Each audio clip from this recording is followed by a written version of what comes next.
बाबा जी सरकार कहलाई जाने वाले दरवेश बुजुर्ग सूफी बरकत अली लुधियानवी रहमतुल्लाह अलैह को कौन नहीं जानता। इस साहिब मज़ार के बारे में कुछ ऐसे हकायक मौजूद हैं जो आम तौर पर लोग नहीं जानते। इन छुपे हुए हकायक और वाक़यात पर नज़र डालने के लिए आज की ये छोटी सी वीडियो बना रहे हैं।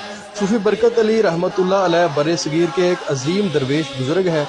आपका मज़ार फैसलाबाद में समुंदरी रोड पर वाक़या है। इस दरबार की जो सबसे खास बात है वो ये है कि यहाँ पर दूसरे दरबारों की तरह आपको कहीं पर भी ना तो कोई गल्ला नजर आएगा और ना ही कोई चंदा लेने वाला नजर आएगा। इसके बावजूद इस दरबार पर रोजाना लाखों रुपए के अखराजात आते हैं, लेकिन ये अखराजात मरीदैन से इकट्ठे नहीं किए जाते। यहाँ लंगर जारी सारी है और इस दहलीज पर आंखों का एक बेहतरीन हॉस्पिटल फीस बिल्ला चल रहा है, जहां पर महंगा तरीन इलाज होता है।